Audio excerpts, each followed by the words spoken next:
Jackson, and thanks to everybody for being here tonight. Short introduction on myself. My name is Pruitt. I am a coach. I am the founder of Growth Guide Co. I've been with MFM since pretty much day one. I love this organization. I love this company. I love this network. And the work that I'm most passionate about is helping leaders unlock their full potential, right? Leverage their mind to be able to go out and increase their impact in their business, increase their impact in the world. And I believe that is a responsibility that every single one of us holds, right? And that is what I do. That is what I love. And tonight we're going to dive deep into leadership. Later on in the call, the whole call will surround leadership. But I'm also the host on the Daily Drip via the MFM podcast. You can catch me Monday through Thursday. And also, I write a weekly newsletter. It's completely free, no spam. It's just high quality ideas to help you, again, increase your impact as a leader. It's one idea, one better question, and one lesson learned each week, quick reads. And Jackson will drop that in the link. Like I said, it's completely free, and you can go ahead and subscribe to get that sent to your inbox every single week. But I love working with this group because there is so much good and potential for great that we can do in the world via this network. And it's just a blessing and a privilege to be a part of it. And we all should feel we should all feel that way, and we should recognize that that's reality within this particular organization network that we are all a part of. And again, it's our responsibility as leaders to go out and help create more of an impact in this world, not just in the world of multifamily, but in the world as a whole, because of all the opportunities we're able to create through this business and through the things that we're tackling as business owners, as people, in our homes, everywhere we go. And before we get into all the meat tonight with the new month and new actionables, new challenge, what I wanted to do is just do a quick follow-up from last month. Last month, we talked about this S4 challenge, which was silence, solitude, solutions, strength. And there were some invitations that I sent out to all of you who were on the call. If you weren't on the call live, watch the recording. There were a couple components to this challenge, and I just wanted to follow up real quick, hold ourselves accountable, and kind of touch base with everybody. So step one was to answer some better questions that we tabled last month. Better questions, of course, produce better results, right? We have to become a master of the conversation we have with ourselves if we want to lead and really make an impact, not just in this space, but in our lives. We have to become a master of self-dialogue. And one of the best ways to do that is to practice asking better questions. And last month we asked these 5. And what I wanted to do is I wanted to ask you all and see if we could get, and Jackson will be monitoring here to see where hands pop up and call on a few people. But I would love to hear from those that took action on this particular step of the challenge, specifically with that top question that's highlighted in green. What are you currently avoiding that you know you should be leaning into? I would love to hear from someone who tackled this and had success, made progress last month, and just what your experience was like here. Is anybody willing to share? Awesome. Yeah, like Dallas said, if you want to raise your hand, use the reaction button down at the bottom. If you want to, if you'd like to share, I'll call on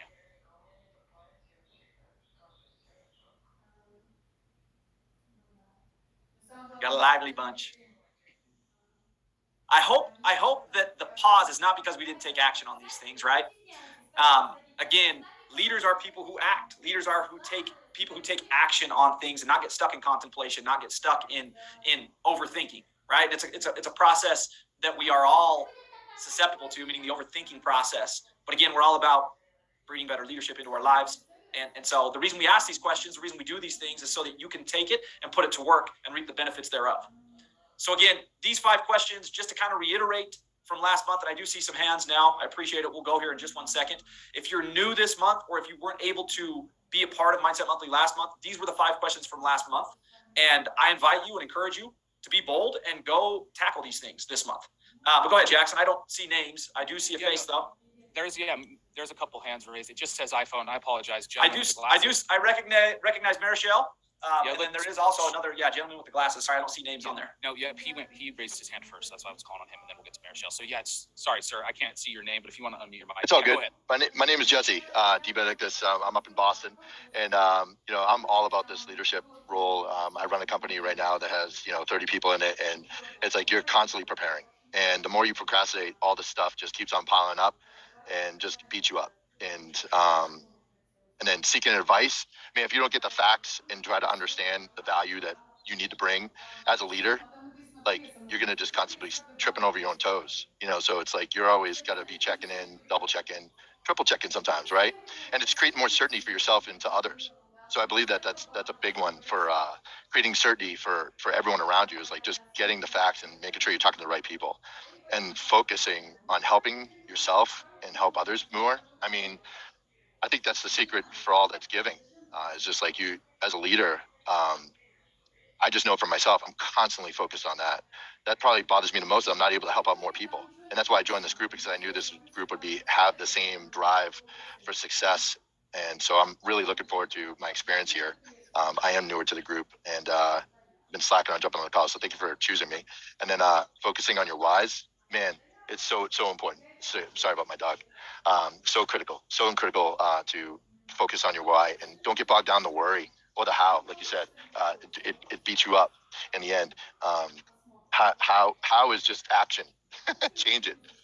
Just go whoa instead of how, right? I love the simplicity and the definition. It is. The how is just action. I mean, you just figure it out as you go. And it's That's so it. easy to get caught up in overthinking that stuff. But in reality, I mean, when your focus is on people, when your focus is on giving, when your focus is on abundance and helping, right? I mean, it's more power it gives you more energy and more power to just plow through the how. I mean, you just continuously figure it out. Remind me your name, though. I didn't catch it the first.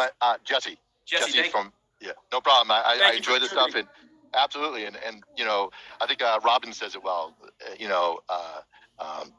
energy focus goes where energy flows. So like, Absolutely. if that's how I felt just by, you guys like, hey, step up. It's like, I've never even been here. I just saw the screen. I was like, sure, let's do it. Dude, you're awesome. So Appreciate thank it. you. See you later. Jackson, go ahead and let's take a few more. Yeah, Mary Shell, go ahead. Hey guys, Marichelle Matthews, you guys know I'm from Florida. I just wanted to jump in and say, yes, I took Dallas's challenge like I always do. I think for myself, what I was like kind of avoiding was, the call to action as far as leadership, and knowing that, when you are a leader, sometimes you got to get out of that backseat driver mode and kind of take control of the wheel, and just finding ways to add value. And I know that even within this network, there's so many students that want to learn like from actual students that have, gone through the process and leverage them for their experience. So, we went ahead and hosted a Meet the Matthews call, and it was a great turnout, 90 people, and just the love and like gratitude that we received. We realized that, there's an opportunity for all of us leaders that have experience. That experience is value. So if there's ways that we can keep doing that for this network and the newer students, let's keep doing it. So good. So good. Thank you, as always, for taking action, because I can always count on you and Yannick to put these things to practice, and it shows in the results you guys reap in everything you do and just who you guys are. But I appreciate you sharing, with the group as well, Marichelle. So thank you. Awesome. Kaimi, go ahead. Hey, what's up, Jackson? How's it going? What's up, man? So good to see you. Awesome, man. Yeah, so when I first read the question, I wasn't here last weekend or when last we did this, so this is kind of new to me. But when I first saw the question, what are you avoiding? I was thinking about what I'm currently avoiding, what's ahead of me right now, and which is basically getting into some of my social media content and putting that stuff up and creating that. And so I'm kind of like got that nervous energy in me about that. But then I heard you ask the question, what have you done, to take action recently? I was like, oh, okay, I can actually address that, because I've done some things that I've been sort of procrastinating for a while. I mean, back in February when we were coming out of peak partnership, that was when I signed up for my Engager account, and that has been kind of sitting idle for a long time. I had some issues with getting the hosting set up and just getting the whole design set up, and just a lot of it was just like really dragging on. A lot of it was on me, just not really being assertive and taking action and getting it done. And once I got that done, it just felt like such a weight was lifted off of me. And kind of building on what Jesse just said, just taking action, it really does create momentum. And really sometimes just taking any action. I mean, it doesn't really necessarily have to be in the business, but just doing something to really just get you moving. It bleeds into other things. And so, yeah, doing that, getting my website up, and it should be live in a minute or two. And the other thing that was really a big hurdle I got through was actually pulling out my contact list, which is like almost 3,000 strong, and going through that list and finding almost 400 people to reach out and say, hey, this is what I'm doing, and this is what's happening. And now even today, I did it a week ago, and I still have emails trickling in from people saying, whoa, what are you doing? What's going on? I want to know about this. What's happening? Yeah, tell me. Call me up. Email me. So that's still going on. So yeah, so I'm just really reaping the benefits of actually taking some action and doing something really solid. Awesome. What was your name again? Say it one more time. Haimi. Appreciate it so much, man. So valuable.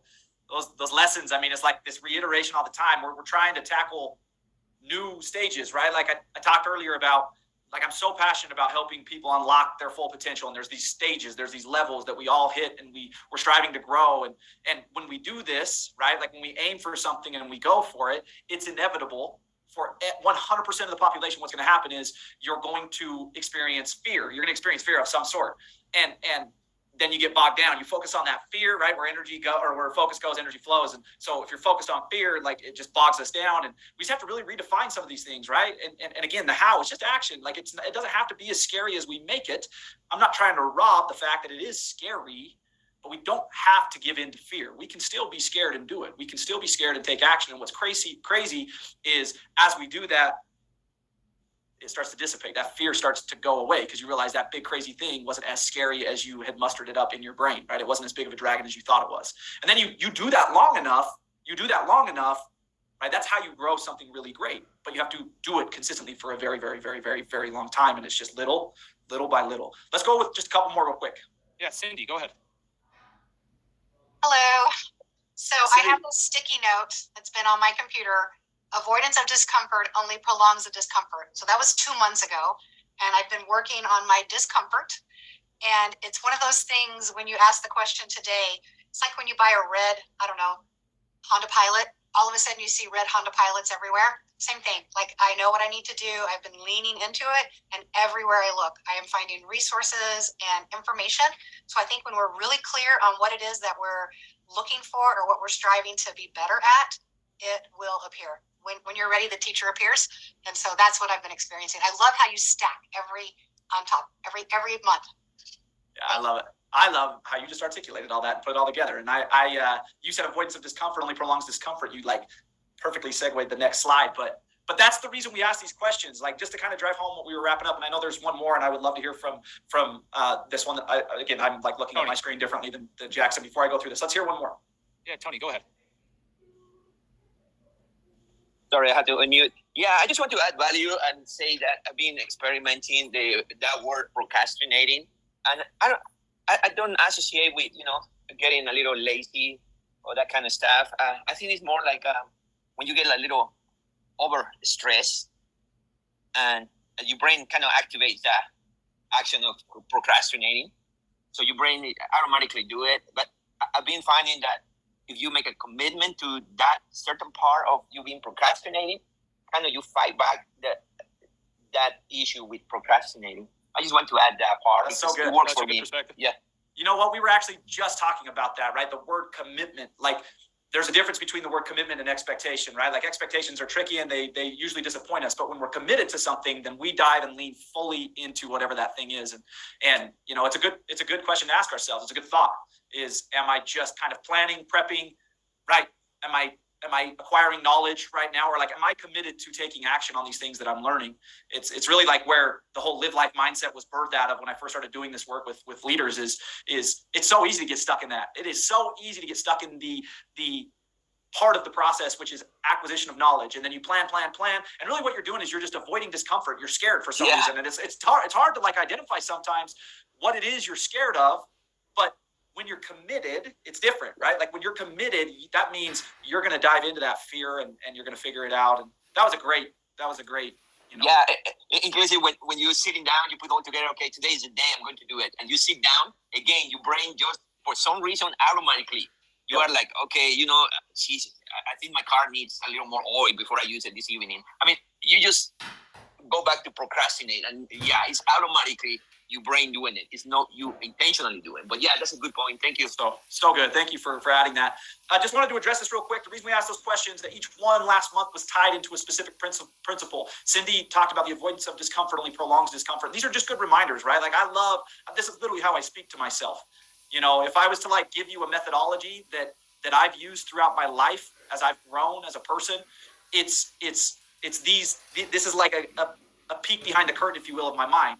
Instead of getting lost in the chaos, getting lost in the sauce of thought, it's going to specific principle, going to specific thought, going to powerful words that trigger action, right? Avoidance of discomfort only prolongs discomfort. You'll never plow a field by turning it over in your mind.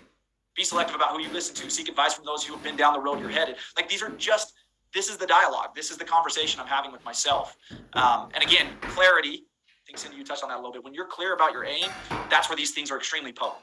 right? When you are clear about your aim and then you attach it to the proper self-dialogue, then it is just so potent. You can't deny growth. You can't stop it. There are rules, right? There's these laws. And clarity, first and foremost, right, is one of those most important pieces. But okay, part of the challenge from last month was also to create a list, create a list of whys. I like to call it my bag of whys.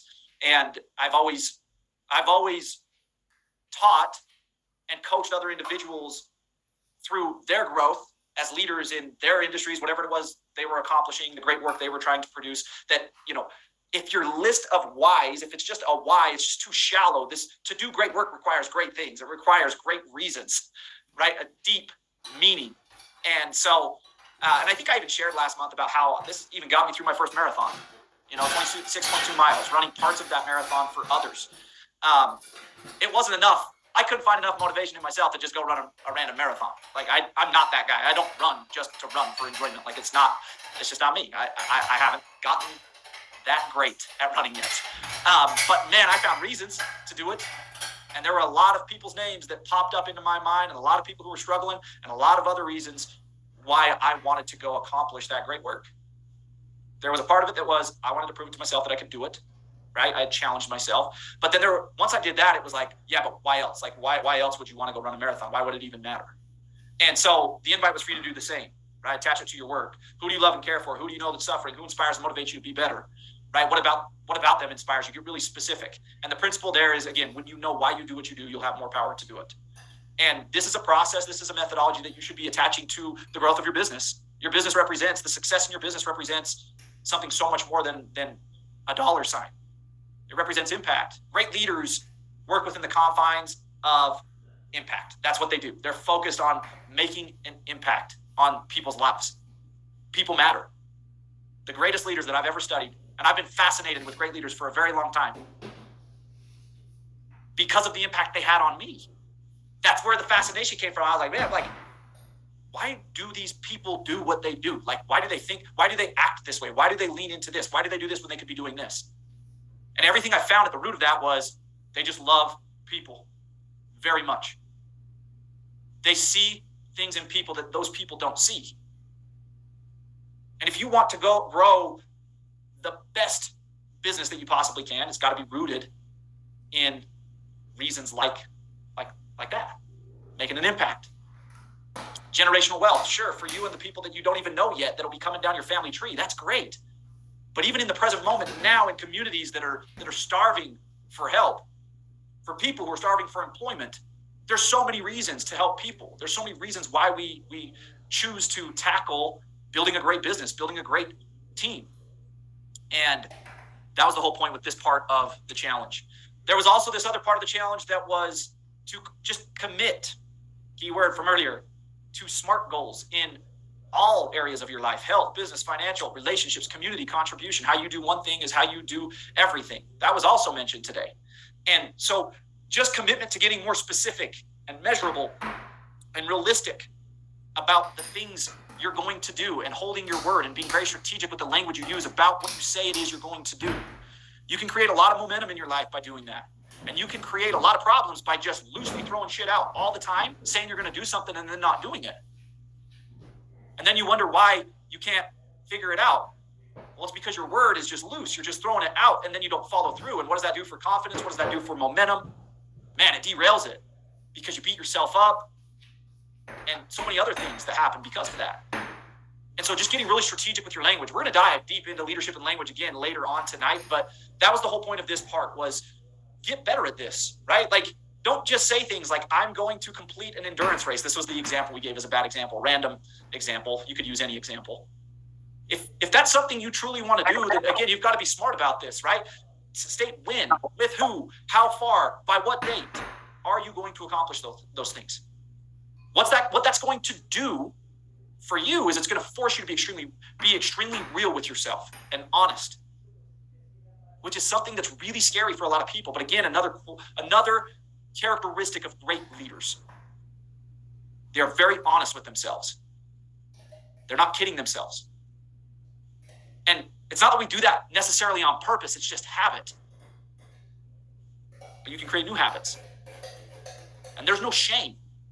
There's no In fact, there's everything to gain by being really honest with yourself and where you're at and what is lacking and what you have at your disposal, what you have to work with. Living in denial is never going to help you as a leader. Living in denial is never going to make you or help you unlock your full potential and reach the most people. You have to realize that. You have to come to that realization and then come back to it again and again and again and again. Because again, the brain is funny. It's our best asset. It can be our best friend. But in the same breath, it can be our worst enemy if we are not careful. So these were the invites. This was the challenge. I hope that if you didn't take action on it, that this month you're able to plow forward with that. And you'll have double duty because we're going to do another challenge. Don't let that overwhelm you. Little by little, we're all on our own journey. We're all unique. We're all at different stages of the game, and that's something to be celebrated. And we're also all here, which means we all want to be leaders, and we all want to do better work, and we all want to create impact, and we all want to be happy and successful and fulfilled. Hallelujah. That's why we're here. That's why I'm here. That's the work I love most, is helping you do that. And so we're gonna tackle another challenge this month, okay? So the focus this month is going to be on leadership and language. And I wanted to share two things. I wanted to share what leaders do, and I also wanted to share what leadership is, all right? In my definition, this is what leaders do, okay? You can take this definition and you can use this as one of your core principles, values as a leader, and that is that leaders take 100% responsibility of their life 100% of the time. That's what leaders do. And Marichelle, Cindy, there were so many of you earlier who were sharing experiences, and it's inevitable, right? Like, there's this conversation of faith over fear all the time within leadership. Because if you're getting really clear on stuff and you're honest with yourself, you actually know what you need to do.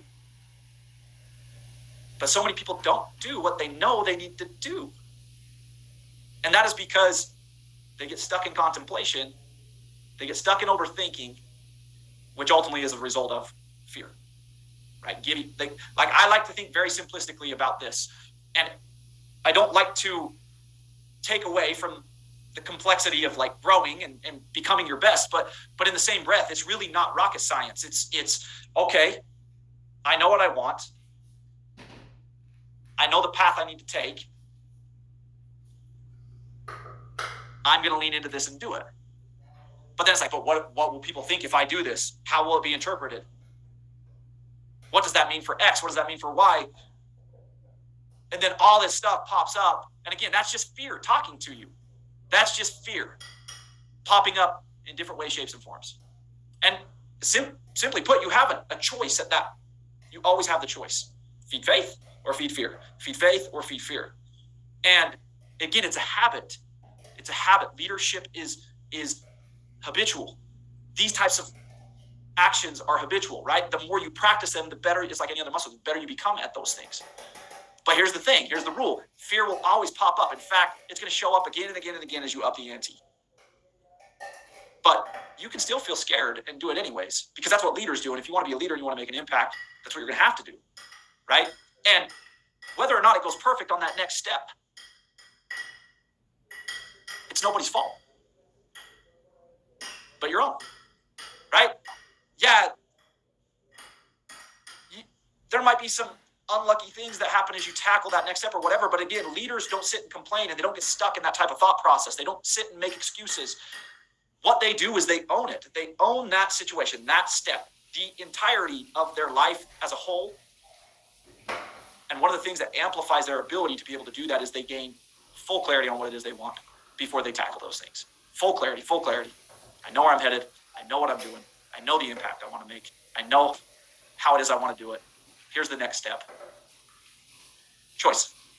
Feed fear, give in to all these thoughts that want to creep in, or feed faith within the next step. So leaders do this. Leaders they take 100% of the responsibility of their life 100% of the time. It's never it's never anybody's fault. They don't get screwed. They are responsible. And that's liberating. That's liberating. What is leadership? Again, these are questions. I've been fascinated by great leaders in my life just because of the impact they've had on me as a person. They've helped create this. Like, they have helped create who Dallas Pruitt is, and I am forever grateful for that. It's a huge reason, it's a huge part of my why as to why I've decided to do the work that I do in this world. I define leadership as the ability to enroll other people into a bigger vision than what they believe is possible on their own. And I want to share a quick story that I actually want to ask for some more participation on some things here. It was, I don't know, 2016, 2015, somewhere right there. I'd moved into a new neighborhood. I was in my mid-20s, and I had briefly, mind you, very briefly, very simply voiced a thought that I had to who has now become a very important person in my life, but at the time was just a new acquaintance in a new neighborhood. And I talked to him about this idea, this concept of, it'd be sweet if I could create a school that really impacts the lives of people and teaches them the things that nobody ever taught them when they were in school. The really important stuff. Background, I used to be in public education. I was a teacher and I was an administrator. And I was like, wouldn't that be cool? I mean, we were just kind of like riffing, me and this guy. And he comes over to my house a week later, knocks on my door at like 8:30 at night. It's summertime, so the sun's still up. And I remember this like it was yesterday. And he's like, hey, Dal, what's up? And I was like, hey, Ron, how are you? And he was like, good. Do you have 5 seconds? And I was like, sure. This man had never been in my home. And he comes in. I was like, come sit down. And we go into the living room. And he gives me a copy of the book, The 5-Day Weekend, all about entrepreneurship. And he was like, I don't know exactly why, but I felt prompted to come down here and give you this book. I think your idea is more than an idea. I think it was given to you on purpose, and I think you should go do something with it. I was like, sweet, thanks for the book. And I had just been grinding through interview after interview after interview, trying to freaking climb the corporate ladder, trying to climb the hierarchy in the school system that I was in. But there was this button that went off when he did that. And it was like, all of a sudden, something that I didn't think, hadn't really ever thought was like realistic or possible. He had just implanted this belief inside of me that was like, no, it's not as far-fetched as you think. And I knew he had grown multiple businesses. He had just sold off Gnarly Energy, which was one of his companies. I didn't view myself as a business owner. I didn't view myself as an entrepreneur. I didn't view myself that way. That was not my identity. But he instilled in me the idea and the belief that that could be me, that I could do that I could go out and I could create something like that. And that spiraled a lifelong friendship and mentorship that I still have to this day with this man. He'd come over to my house and we'd draft up pictures in my basement on a whiteboard, pictures that looked like this. And every day it was like this belief inside of me just like started to be strengthened a little bit more and a little bit more and a little bit more. And I believe that we all have somebody like that. And not just one, but like many people who have touched our lives at that capacity. It could have been a mentor. It could have been a teacher. It could have been a friend, a stranger who popped up out of nowhere, which this guy kind of was.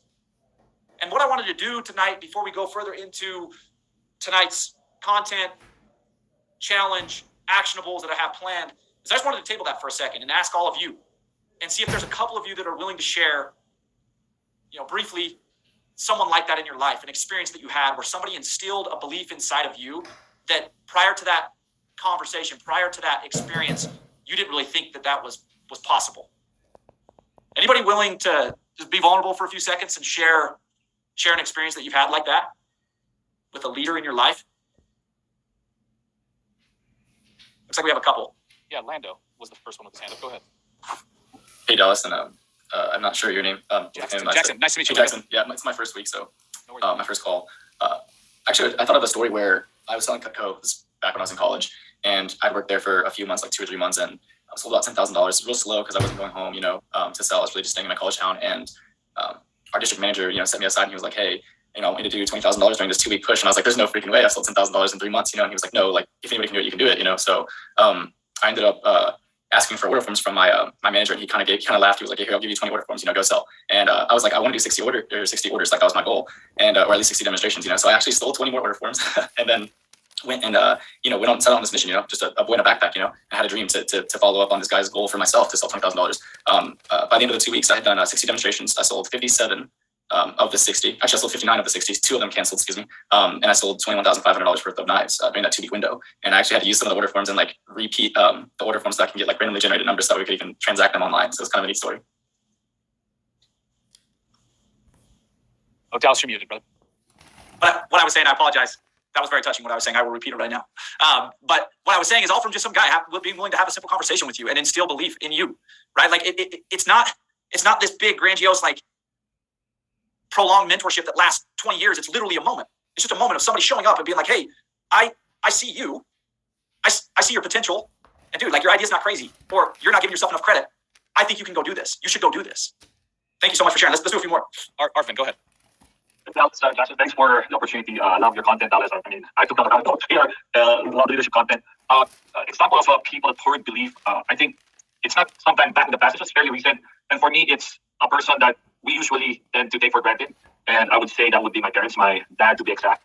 And this happened, I would say, during the Easter weekend, right? I went on a retreat in San Diego, and I wasn't sure where I was going with my business. I'm doing a lot of things. I don't know which one to prioritize, but which one to scale, which one to let go. But I said, let me go on a retreat so I can do some soul searching. In the middle of that Easter weekend, for no reason at all, my pops calls me out and actually wanted to talk to me. So my mom passed the phone and said, hey, your dad wants to talk to you. And he just sent a statement. All he said was, Arvin, whatever you're doing, son, keep going at it. But he doesn't know I was going through all these issues. He doesn't know. I was like, what do I do? Do I focus on MFM, or do I just do things differently? But that statement alone, and here am I trying to find answers in a retreat with other people. But literally, I forget that there are people in our lives that we take for granted, but they always think about you and have your best interest in mind. And that actually touched me to my core, because that's all I needed. That's all I needed to refocus, get recharged after Easter weekend, and I'm back on track again. But for me, I'm just so grateful, because obviously I'm 46, my dad is 85, and for him to still say that to me at this point in life, I won't take that for granted. To your point, just one instance, and to me, that's what I hold dearly. And to me, just one belief, and that's all that matters.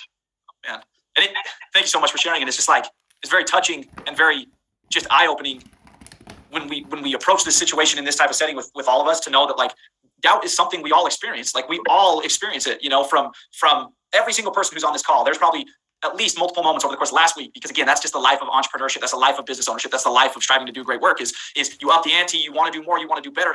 And it's scary. It's scary for lots of different reasons, but, I appreciate you so much sharing that. My dad's the same way. He has to this day, he's like, he'll call me up and be like, dude, I do not know exactly how everything functions with what you do, but gosh damn, I'm so proud of you, and you should keep doing more of it. And I'm like, I love you, Dad. I love you. You are a leader. You are a leader, and I need better leaders. The world needs better leaders. The world needs leadership more than ever. We got somebody else. Yes, I don't want to mess up the name, but go ahead. I believe it's Nilima. If I said it wrong, I apologize. Yes, it's Nilima. Go ahead. Thank you. Thank you, Dallas, and thank you for hosting this, and thank you for providing me this opportunity to share my story. So when you said that you've never thought that you would be an entrepreneur, that actually clicked to my own experience, because from the very beginning, I thought I would never be an entrepreneur. All I wanted to do was, I just wanted a 9-to-5 job and weekends off. That's all I cared about. I didn't even know like what I wanted to be. I only knew like 9 to 5. That's what I wanted to be. Never wanted to be an entrepreneur. But my husband, ever since I've met him, I know that he wants to be an entrepreneur. He always wanted to own his own restaurant, and he had like this whole vision, and he was like very mission driven. For me, I was like, I'll just do whatever. I don't know what I want to do. But he was like really focused person, and he has like a really good leadership. And then he, I don't think I've ever told him, but so he has actually had like his 2 own business, and he always wanted to have. He would say like, oh, I want like 5 restaurants, But not realistic. Well, things have changed now. Hey. Think bigger, right? Think bigger, man. Yeah. But I mean, like he's been working in the restaurant industry for like 15 years now, and then seeing like how hard it is and how like time like demanding of the job is, I think the focus is kind of shift a little bit of like maybe that's not the route to go. But then I always wanted to do 9 to 5, but then when COVID hit, I was like, I want to do 9 to 5 plus. I do want to do like something on the side that will be kind of like passive income. So I kind of like stumbled upon. I was kind of looking at virtual assistant, then I stumbled upon Amazon FBA virtual assistant. And I was like, what is Amazon FBA? And I started digging onto it, and then I figured out, I was like, what if we do Amazon FBA? Because I was staying home because like because of COVID, I actually had to shut down my business for almost 3 months. So we were kind of trying to see like what things that we can do. But then if it was only me, I would have never done like the business on my own. But with his support, we were actually able to do Amazon FBA during COVID. And then after that, we were still looking for like more passive income, and that's how we stumbled upon MFM. But yeah, I was like really inspired with his leadership and his vision of like, like we want to be entrepreneurs. And then now I'm like, I do want to be an entrepreneur, so that it's just not 9 to 5. I want to have like more time for myself, for my family. So good, so good. Thank you for sharing. I want to challenge something, not necessarily even a challenge, but maybe just a redefining of things, right? Like I think. One, I appreciate you so much for sharing, and it's pretty awesome when the person next to you is that person instilling that belief in you, right? Like it shows the importance of just partnership, relationship within this business. But how about this? What if we all use this as a definition, right? Entrepreneur, or not an entrepreneur? What if the general title we gave ourselves to our identity as leader? I'm a leader, right? I'm a leader of people, and that's powerful, right? That's language that is powerful, and entrepreneur is a powerful word too. But I believe that leadership and leader, they are not necessarily synonymous with entrepreneur, right? My dad's not an entrepreneur. My dad's never grown a business in his life. My dad has always worked for someone, always. He's a hell of a hard worker. He'd probably outwork anybody here. My dad just knows what he knows. My dad is a leader. My dad is a leader through and through. And I believe that that's a title and an identity that all of us skim over, that we don't realize how impactful that is. We're leaders. We are leaders. We have to act as such. And again, going back to that definition, and I appreciate all of you sharing so much, is what is leadership? Leadership is the ability to enroll other people into a bigger vision than what they believe is possible on their own. And you think about the necessity of that for you in your life to be able to have gotten where you're at. It's essential. Those people were essential. They are essential, right? Like I'm striving every day to grow my identity, to outgrow my previous self. Not because I don't love my previous self. I love who I am, and I know my value. I know my value has nothing to do with the possessions that I have. But I want to reach that potential because of the examples and the impact these other individuals who had reached that potential had on me. And so something that I wanted to give as an actionable with this part of the challenge this month is within leadership, within this definition, within these experiences that we just dove down together as a group, is one, there's 2 parts to this actionable. One, thank that person. Everybody thought of somebody. Pick someone, be specific. And I want you to thank that person. And I want you to call them or write them a letter. Don't send them an email and don't send them a text. Write them a letter. Put a personal touch to it. Give them a phone call. Hell, go do an impromptu visit if they live close by, so you can embrace them and give them a hug. And just tell them thank you. There's power in that action. And there's a lot of inspiration and motivation and adding to your bag of whys and everything else that you will be able to garner from that. And then the other part of this actionable is just be that person now. Like that's the job, right? Like that is the job. That person, that's you. That's who you are. You are that person now, right? There are people who look to you. You are a pioneer. You are doing things that not everybody does. Again, you have people like my dad, like asking you questions, and then when you explain it, they still don't understand. Invite them. Invite them with you. Invite them to live a life that's a little bit fuller of possibility and abundance and everything else. Lead them. Be a leader. Go help them see something that they can't see yet. Go instill that type of belief in somebody else. What good is all this acquisition if we are not navigating our lives as such? What good is it? So let's move into the language part. Okay? Talk about leadership. Let's talk about language. Language is interesting, right? Like, I wouldn't say I'm a linguist. Like, I haven't learned a billion different languages. I speak Portuguese, so I was able to dive into the fundamentals of acquiring another language. I've always loved writing. English was my favorite subject growing up. I loved writing papers. It seemed to be the one class that I really liked. And I've always been kind of a talker. I love talking with people. I love sharing. I've always loved sharing ideas. So language has always kind of been this interest of mine. Way more in my second half of life thus far than the first half. But here's the crazy thing about language is it is literally the fundamental element of creation. You can't say something without something happening. I want to go do that, right? Like something pops up for you, right? Let's talk about your experience with MFM. Boom, something pops up. Oh man, I want to do that. I want to syndicate multifamily deals. Boom, you breathe that into existence. The second you said that out loud and you didn't just sit there and veg out and scroll on your phone, you literally threw that into existence and something happened. Now, some of you are further down that path than others, but something has been happening since throwing that out there. That's how powerful language is. And there was something that happened when this guy, Ron, showed up to my house. And it wasn't just Ron. Like, I've talked about my experiences with my wife and being in a dark place in my career and just life as a whole and feeling like the linear goal was never going to be a success and just getting frustrated, financially getting frustrated about where my life had, come to a head with spending all this money on education and then finding out that like it wasn't even really something I was that into and just all these struggles, right? Like people like Ron and people like my wife, my beautiful wife, they helped me to understand that The way I was speaking at the time sucked. It was horrible. I had lost sight of how powerful language was. I had gotten so far down a dark hole, I didn't even realize what I was creating. I thought everybody else was creating it. I thought I was just a victim in the situation. Bad luck. I blamed, archaic systems in the public education system. I wasn't 40 plus years old, so that's why I couldn't get a job. I needed to be an older guy. I needed to dress a certain way and all these other things, right? I had totally forgotten this crucial principle, and that is that I write my own story. That is me. I'm in charge of that. I have the pen. I'm the one breathing it into existence with my thoughts and my beliefs and my words. Thoughts, beliefs, words, those things are extremely powerful. Those are what breed action. Get your thoughts and your words and your beliefs in check, and you will breed better action. It won't happen overnight, but it will happen little by little. And unfortunately, in my life at that stage of the game, that had happened in a very detrimental way over the course of a couple years. So I woke up, and my mom, my wife and my neighbor, Ron, they reminded me, like, hey, Dallas, like, you're going to bitch or you're going to go do something about it? Because it sounds like you've just been bitching for the last, who knows, months. And here's the thing about this whole author component is your life is literally just made up of the stories that you choose to believe. And that's reality. That breeds your reality. You're the one telling the story. You're the one dictating the narrative. And your life in totality right now is just an accumulation of stories that you've chosen to believe. So again, identity, like write the story as a leader. You are a leader. You are a leader. Your job is to make an impact. You're making an impact. It's so much bigger than just acquiring something. It's so much bigger than just growing a business and taking the next stage or the next step in the process to increase revenue or whatever it is we get caught up in all the time because it's natural, right? Like it just happens. We're all imperfect. But it's so much bigger than all that. I made a post today that strategies matter, but people matter more, and that is the freaking truth. So my question for you in this last component of the challenge as we kind of wrap up tonight is, do you have the courage to pick up the pen as a leader? Do you have the courage to pick up the pen moving forward? Right? That's a question we literally need to challenge ourselves with, not just tonight, but on a regular basis. Because again, we can lose sight of that with as difficult as life can be sometimes and the fear that can settle in. The actionable with this language component tonight is this. Get out a journal. Get out a journal, pick up a pen, a literal pen, not the figurative pen, but a literal pen, and write out a new story of what's possible for yourself. And I don't care if you're doing great right now or if you're in a bad state. This is something we can all benefit from regularly. Pick up a pen, write the new story out of what's possible.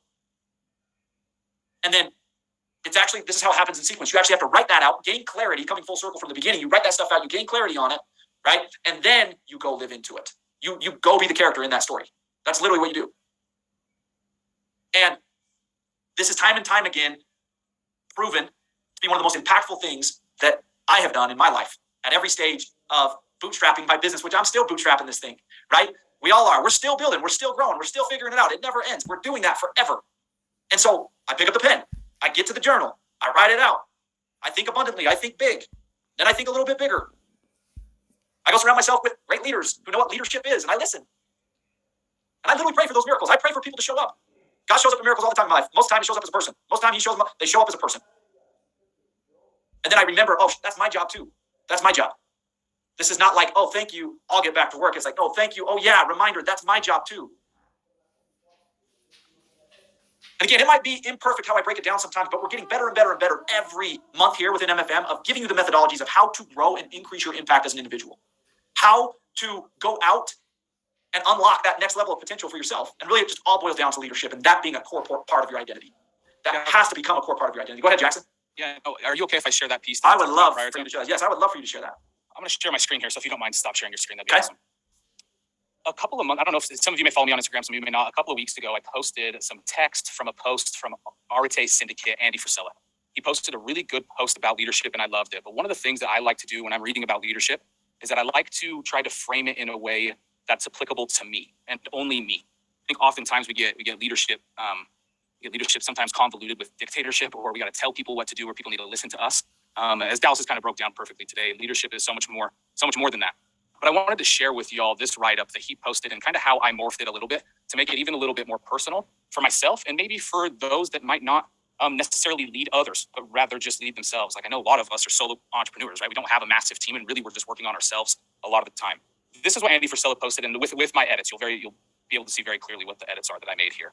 But he posted and he said, despite what you may have heard about leadership, being a leader is not a title that automatically gives you the respect and loyalty of the people you manage or work with. It's an earned title. one you must work every single day to uphold. It's not about the glory. It's not about being above the people you lead. It's not kicking your feet up and giving orders. In fact, it's all these points are why most leaders are shitty leaders. Becoming a great leader is fucking hard. You have to shut up, listen, and act selflessly. You have to make difficult decisions that a lot of people aren't going to agree with. You have to recognize and value actions over words in yourself and your team. You have to be the first to take action, not the last. You have to be self-aware, hold yourself accountable, and audit your actions and intent consistently. You have to drop your ego and admit when you make mistakes, because you will. You have to recognize when you are struggling and know when to step in and help.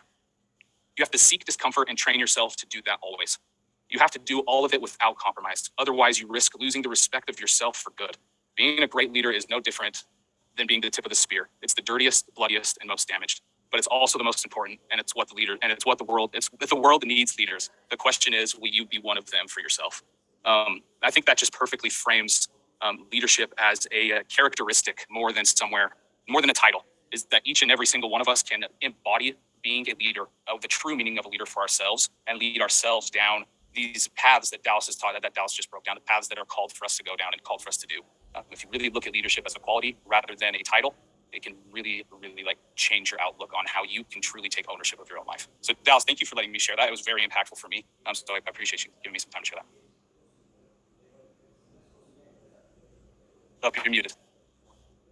I was just saying thank you for sharing it and asking and being willing to put it on here, because I truly believe that everyone is a leader. Everybody. Like, it's a choice to not step into that, but regardless, you're a leader.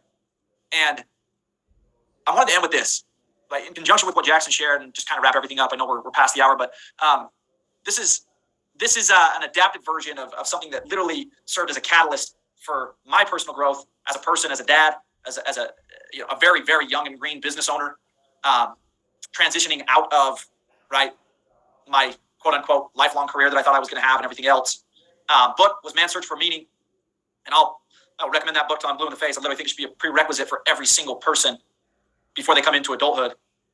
Would speed up the process if they'd really listen and put it to work.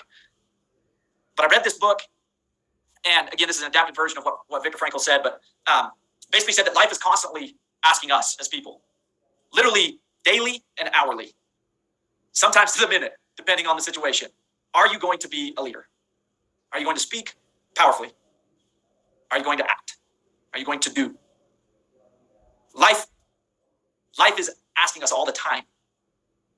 And I wanted to ask you guys, just kind of leave you with this, is are you going to question and contemplate? Are you going to meditate on that and just recognize it and kind of leave it? Or are you going to step into that? Are you going to do something about it, or are you going to be acted upon? Right? I've always loved I don't even know where the quotes come from anymore. Honestly, like sometimes I just want to claim them because I don't even know where they come from. But are you going to act upon life, or is life going to act upon you? That's literally the question we're being asked all the time. And for leaders, and if that's a part of your identity and who you are, the answer is simple. I'm going to act upon life. It's not easy. Tip of the spear. Jackson kind of broke it down. It's not easy. But again, if that's a core part of your identity, you're going to act upon life. You're going to do something about it. Why? Because somebody did it for you. Somebody came in. Somebody was a leader for you in your life. And again, when you can tap into that, right? When you can tap into that process, that thought process, and then let the actual action process follow suit with that, connecting to that and reminding yourself, remembering that, it's a lot easier to move forward. But you have to be extremely conscious of what it is you're doing, and you have to work hard to increase that consciousness every day. And again, that's my goal, that's my mission, that's my hope, is to help you unlock that next stage of consciousness, because I think leaders, I truly believe that leaders are the greatest leaders, were the most conscious people that exist on the face of planet Earth. And they rooted their actions in purpose. And that purpose was for the betterment of the whole. People. They love and loved people. And that's my hope for you. That's my mission. That's my goal within the work I do, is to help you unlock all of that. And I hope tonight helped. I hope you're able to grab something from tonight within these actions and be able to put it to work. The great leaders will, right? Those that are working to become will. And I'm just super grateful that I get this platform every single month to be a part of this network. And I love you all very much. And we're going to keep showing up every friggin' month, because that's what we're supposed to do. So any questions? I know I appreciate the participation tonight. I appreciate all the contribution, people jumping in. Is there anything else?